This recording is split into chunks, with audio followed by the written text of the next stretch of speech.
सबसे ज़्यादा सांसद भारत में, सबसे ज़्यादा विधायक भारत में, सबसे ज़्यादा मंत्री भारत में, सबसे ज़्यादा राम कथावाचक भारत में, सबसे ज़्यादा कृष्ण की कथा करने वाले भारत में, सबसे ज़्यादा महामंडलेश्वर भारत में, सबसे ज़्यादा धर्मगुरु भारत में, सबसे ज़्यादा मौलवी भारत में, सबसे ज़्यादा पादरी भारत में, सबसे ज़्यादा जैन मुनि भारत में, सबसे ज़्यादा बौद्ध भिक्षु भारत में, सबसे ज़्यादा एनजीओ भारत में, सबसे ज़्यादा जज भारत में, सब कुछ सबसे ज़्यादा।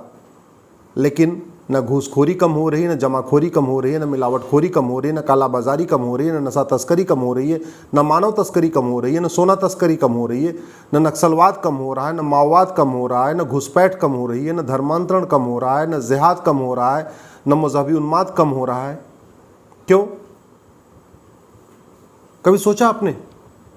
और आज की डेट में तो बड़े बड़े, आपने देखा होगा, वीडियो आते रहते हैं कि अपनी शक्तियों से मौलवी सारी समस्या ठीक कर देता है, अपनी शक्तियों से जो पादरी हैं वो कैंसर जैसा इलाज ठीक कर देते हैं, अपनी शक्तियों से बहुत सारे बाबा हैं, चमत्कारी बाबा, जो बड़ी से बड़ी चीज़ ठीक कर देते हैं।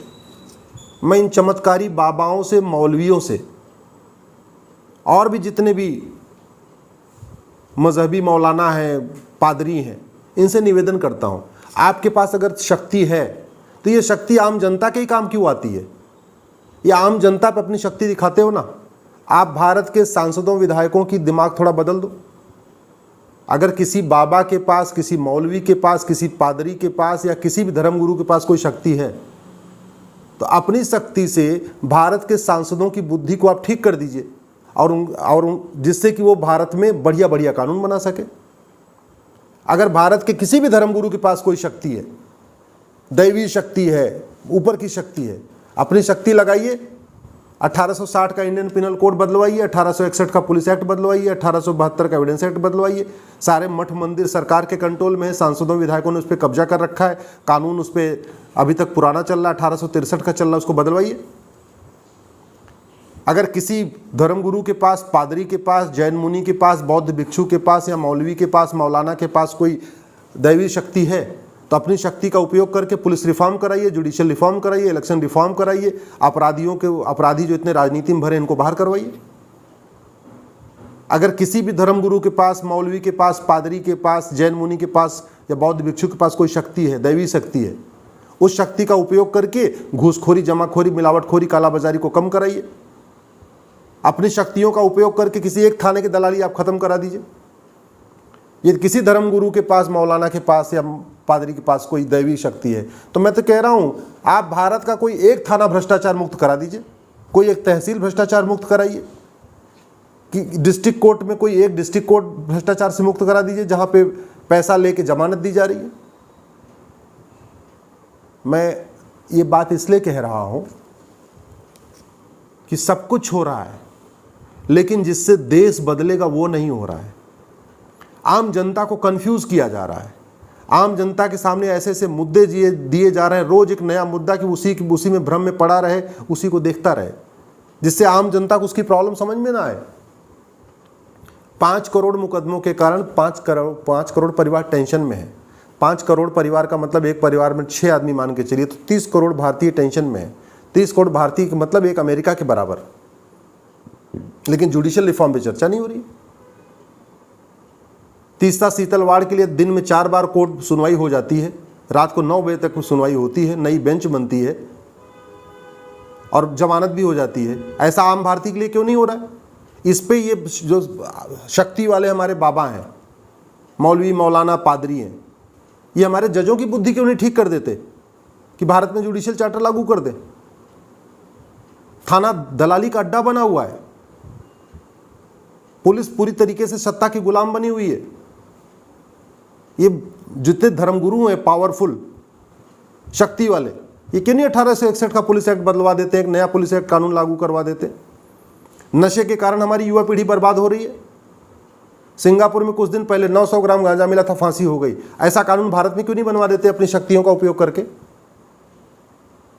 अगर वास्तव में किसी बाबा के पास कोई शक्ति है, किसी पादरी के पास कोई शक्ति है, किसी भी मौलाना के पास कोई शक्ति है, किसी बौद्ध भिक्षु के पास कोई शक्ति है, किसी जैन मुनि के पास कोई शक्ति है, दैवी शक्ति है, तो उस शक्ति का उपयोग कराइए, भारत के घटिया कानूनों को बदलवाइए, नया कानून बनाइए। नया कानून बनेगा, देखिए सारी समस्याएं ठीक हो जाएंगी। 50% समस्याओं का जो मूल कारण है भ्रष्टाचार है।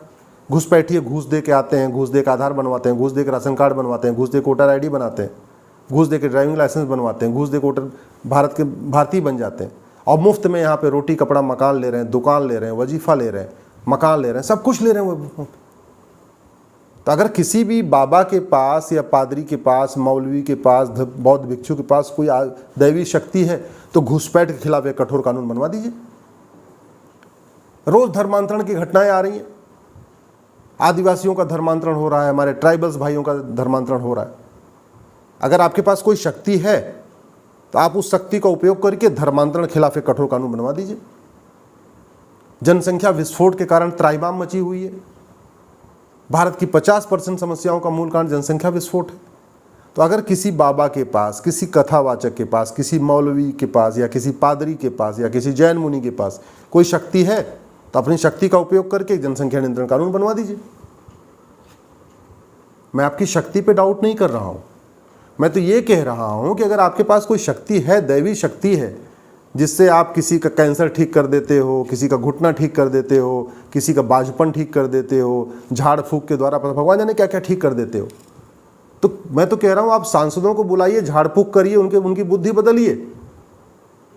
वो संसद में कम से कम ढंग की सवाल पूछें, संसद में अच्छे अच्छे बिल पेश करें, यही उनका काम है। अगर वो सांसद भटक गए हैं, अपनी ड्यूटी नहीं निभा रहे हैं, तो जिन बाबाओं के पास, जिन धर्म गुरुओं के पास, जिन मौलवियों के पास आदि शक्ति है आम जनता की समस्या ठीक करने का, आम जनता का दिमाग ठीक करने का, वो सांसदों विधायकों के दिमाग क्यों नहीं ठीक कर देते? जो आईएएस ऑफिसर हैं, जो सांसदों के नीचे काम करते हैं, जो चीफ सेक्रेटरीज वगैरह, उनका दिमाग क्यों नहीं ठीक कर देते? वो थानेदारों का दिमाग क्यों नहीं ठीक कर देते कि भाई घूस लेना ठीक नहीं है? क्यों नहीं ठीक कर देते? सारा ताकत, सारा जोर आजमाइश, सारा ज्ञान सब केवल आम जनता के लिए है। थानेदार, तहसीलदार, कलेक्टर और सांसद विधायक के लिए कोई ज्ञान काम नहीं आ रहा है। यदि आपको मेरी बात ठीक लगी हो, हालांकि थोड़ी कड़वी है, आपको बुरा भी लग सकता है, बहुत सारे लोगों की धार्मिक भावना आहत हो सकती है, लेकिन मीठे झूठ ने भारत को बर्बाद कर दिया है। अच्छी अच्छी बातों ने ही भारत को बर्बाद कर दिया है। अब समय आ गया है कड़वी बात कहने का, कड़वी बात सुनने का। चूंकि और लोग कड़वी बातें नहीं कर रहे हैं तो मजबूरी में मैं ही सही, मुझे इस बात की चिंता नहीं है कि लोग मेरे बारे में क्या सोचेंगे।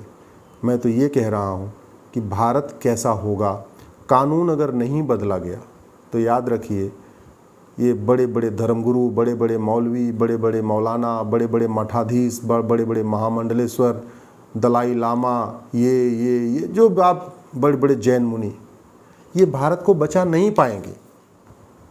25 साल के बाद आपके आने वाली पीढ़ियों को न कोई नेता बचाने आएगा, न कोई धर्मगुरु बचाने आएगा, न कोई मौलवी बचाने आएगा, न मौलाना बचाने आएगा, न कोई जैन मुनि बचाने आएंगे, कोई बचाने नहीं आएगा। लेकिन आज अगर अच्छा कानून बन गया तो 25 साल के बाद आपकी नई जनरेशन होगी, आपके जो बच्चे होंगे, आपके नाती पोते होंगे, उनको कानून बचाएगा।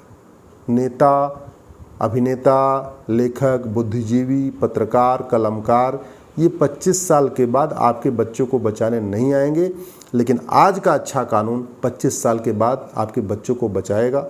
इसलिए मैं आपसे निवेदन करता हूँ, किसी की गुलामी करने की बजाय स्वतंत्र रूप से सोचिए। किसी बाबा, किसी धर्मगुरु, किसी मौलवी, किसी मौलाना, किसी की नेता, किसी पॉलिटिकल पार्टी की गुलाम मत बनिए, मानसिक रूप से गुलाम मत बनिए।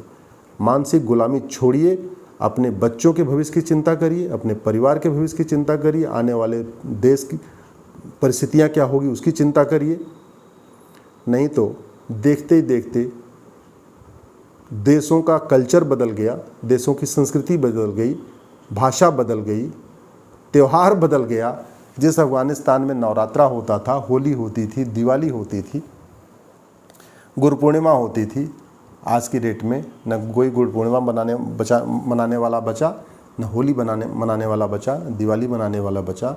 अब वहाँ कोई त्यौहार नहीं होता। आप इसलिए अपना स्वतंत्र मन लेके स्वतंत्र चिंतन करिए। वीके न्यूज, राष्ट्र के नाम।